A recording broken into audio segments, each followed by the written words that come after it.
Hello everybody, welcome back to my channel and welcome if you're new. My name is Kristen. Today's video is the pre-Valentine's Day energy report. And before I get started, I just want to give a special shout out to all the new subscribers. And I want to thank everyone for liking and sharing and commenting on the videos. I am so happy that the videos are resonating with you and assisting you on your spiritual awakening journey. Okay, so let's talk about the current energies. In last week's video, I mentioned at the end of the video that we were starting to go through a karmic reset. And at that time, I didn't have all of the details and insights that I have a week later. Okay, so the energy shift that we are in right now is an invisible karma healing. So what is invisible karma? Invisible karma is karma that is so ingrained, is so part of our experience that we can't see it. Invisible karma is not in our perception, not in our awareness. Sometimes it exists deep, deep in the subconscious.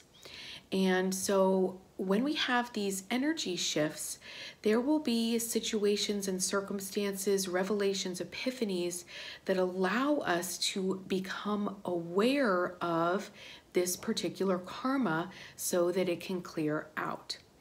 And there is an aspect to this clearing that is so very cellular. It is a deep cellular clearing happening on a subatomic level.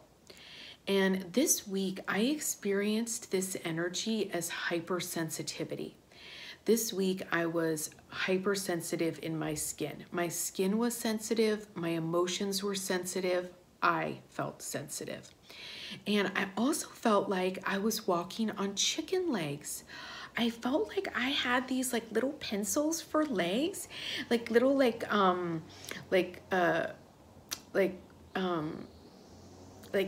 what are they called?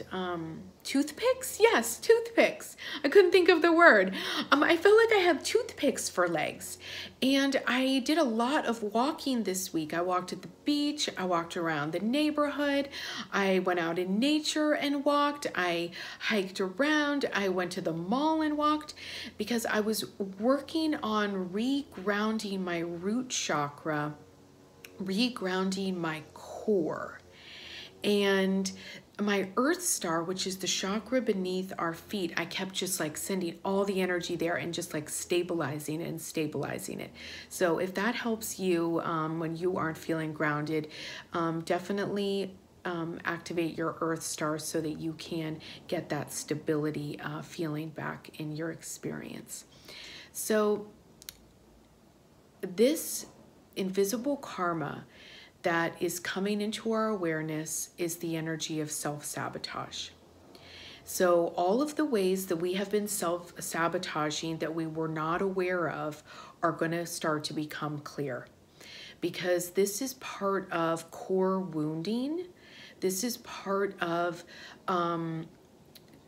allowing the awakened self to take the predominant vibration inside of ourselves. So the energy of self-sabotage starts inside and it is inherited. Okay, so this energy is coming in from the genetic line, the ancestry, coming in from soul lineage, and it also is in the history of our life. So it exists on so many different levels and it shows itself in so many different ways. So the inner critic loves self-sabotage. And the inner critic will guide you to make decisions and go down roads and pathways that give you that experience. So how we start to shift this out is to become aware. Invisible karma is the most dangerous because we're not aware of it. It exists in the shadows. And the aspects of self, the shadow self, the self-sabotage, it's what's coming up to be healed via the light aspects of self. Self-love, self-compassion, self-confidence, self-esteem, self-nurturing. These are the ways that we work through this energy. Trying to beat this energy up or beat it into a submission or shame it out or yell it out of your experience, that won't work. That will actually have this energy grow. So the energy starts with thoughts or feelings inside of ourselves, and it is getting spun out of the sacred treasury during this energy shift. So the sacred treasury is our physical strands of DNA, but also our metaphysical strands of DNA, aspects of our Akashic record, and it shows epigenetics. So I see the sacred treasury as a golden spindle that is like an hourglass. It comes in at the center, and then when I start to look in it, I can then get bigger pictures about what's happening. So the sacred treasury in the collective is spinning to spin off the epigenetics any way that we have inherited or somehow picked up this patterning or way of being that is self-sabotaging. And so that's why the physical symptoms will come along with it. And if you felt that revving up inside you this week, that was your sacred treasury spinning it out. And of course, in Western society, in mental health, that's called panic, anxiety, anxious. But it's actually on a metaphysical and spiritual level, a chemical process that's happening to purge out energies that don't match the vibration of where you are and where you're going. So self-sabotaging energy starts with thoughts and feelings inside of ourselves, ways that we see ourselves, put a distortion over ourselves. It puts a film over us, and it doesn't allow you to like look in the mirror and see yourself clearly, even in the energetic mirror. So once self-sabotage has gotten into the energetic field, then choices and responses and ways we interact in the environment are based on that distortion rather than who we actually are. So the energy of self-sabotage isn't us at all. However, it is a shadow aspect of self that wants to be integrated, that wants to be brought back home, that wants to be loved and nurtured and not cast away. And even when I say purge out, the energy, yes, is going to come up and out, but this is done with reverence and respect for the release and the blessing and the letting go of what no longer serves. Do you feel how that's different than like, get out of here? And the interesting thing about the energy of self-sabotage is that all the opposite energies, so every time we have engaged in a self-sabotaging behavior or choice, if we realized it or not, so even if it was an invisible karma and we didn't see it, or if we were like, oh my gosh, I can't believe I just did that, what have I done? The exact opposite energy goes into our vibrational escrow. So this is where the universe and the yin and the yang comes in. In human experience, we want to label it good and bad, but really it's just complementary pairs of opposites that propel us forward.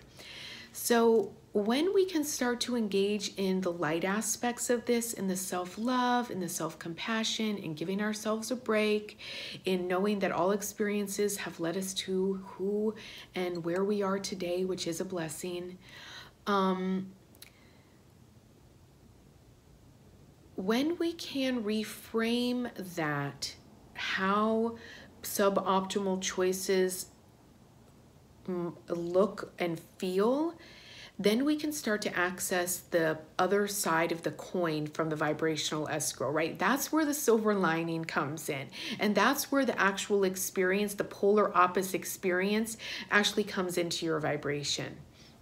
And then you can even laugh about things and you can take things more lightly, and you can say, oh my gosh, what a dumb mistake, I wouldn't make that again. And that is what this energy shift is all about. When the invisible karma is no longer invisible, then with our own consciousness, with our own free will, with our own choice point, we can choose something different.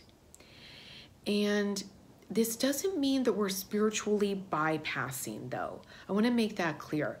So if we're constantly living in the blessed and grateful and not actually having awareness of the shadow aspects of ourselves, if we shove those down or ignore them or spiritually bypass them, they will just come back in another way. And then you're going to get like the cosmic 2x4 to the head.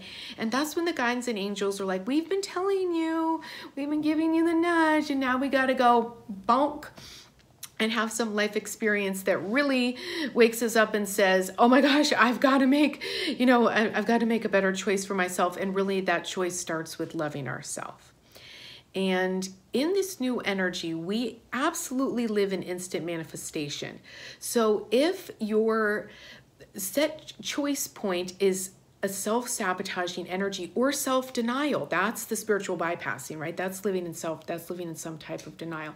If we're living in some type of disrespecting ourselves, if we're in some sort of self-destructive mode, if any of those shadow aspects of self are in our energetic field, it's going to be mirrored immediately in our environment. And so that's what I mean by instant manifestation. So be gentle with yourself. Allow yourself to awaken to these ways of being that don't match where you are now. We don't need to judge them to death about where we have been.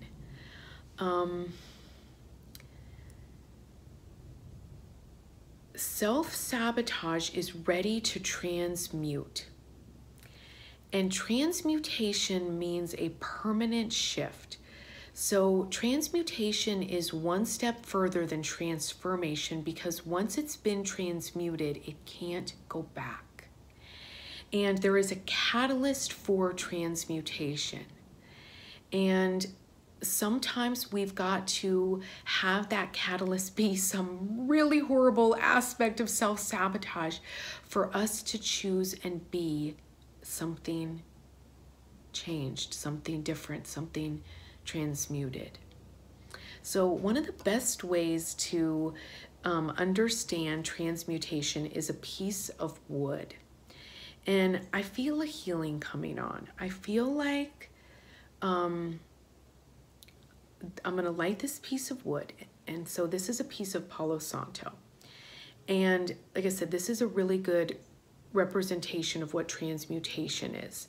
So once fire is introduced into the equation here, the burnt part of the wood is permanently transmuted. The laws of physics say that this piece of burnt wood can't go back to being unburnt.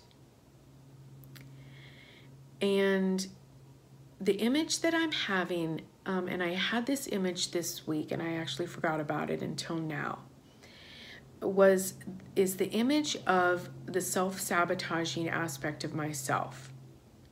And she is like gothy and emo-ish. Like she's real dark. Like when I see her, she's got like dark black hair, like dark clothes on. She's like sort of greasy and like dense, like just that all that density is all over her. And it's like I reach my hands out. You can like reach your hands out to that aspect of yourself and pull them into the light. It's like when I feel that energy, when I feel this healing that's happening right now, this transmutation of the self-sabotaging energy, it wants to come into the light. She wants a hug. She wants to know everything is okay, that she's not bad, that she didn't do anything wrong. And when I literally, like with both arms, like our wrists interlocked, when I start to pull her in, it's like all of that darkness, it all just sweeps off. It just like turns to ash and blows away. So transmutation deconstructs an aspect to reconstruct it in a new way. And that's what this karmic cleansing, that's what this karmic reset is doing. It is deconstructing an aspect of ourself within ourselves, so deep within the core of who we thought we weren't, and allowing us to reconstruct ourselves to who we know we are and are capable of being. And I just can hear all of ourselves in 5D saying, we wish you were here. Because this energy of self-sabotage is coming up to leave. It's coming up for us to see it in a new way, to not judge it, to just be aware of it, because ultimately it doesn't belong in the vibration of 5D. Living in 5D and being a self-saboteur are not on the same wavelengths. They exist in two separate dimensions that don't intersect. I'm literally just watching all of the deconstruction, the transmutation of the self-sabotaging energy, and I'm watching the reconstruction of the divine self, the awakened self.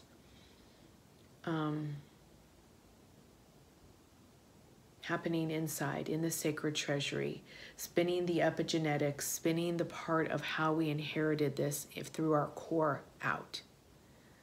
So just take a couple of deep breaths, especially if you're sensitive and you're feeling it right now.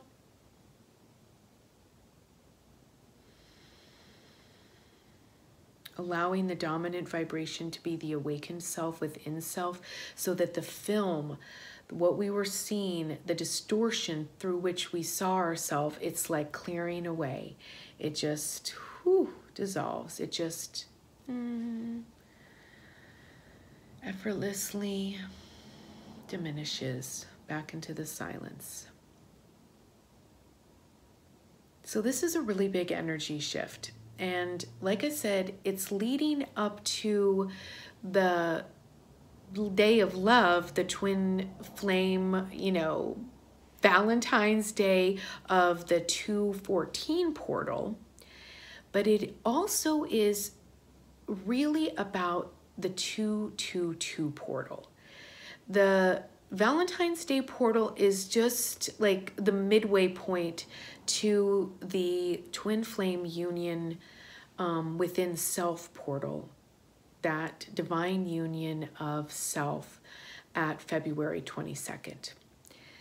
So I will be back with more about this energy shift that we are in. And of course, as always, feel free to share your experience. And if you have any other insights about how self-sabotaging energy is leaving your life, I would love to hear it. I'm sending you so much love. Namaste, everyone. Bye-bye.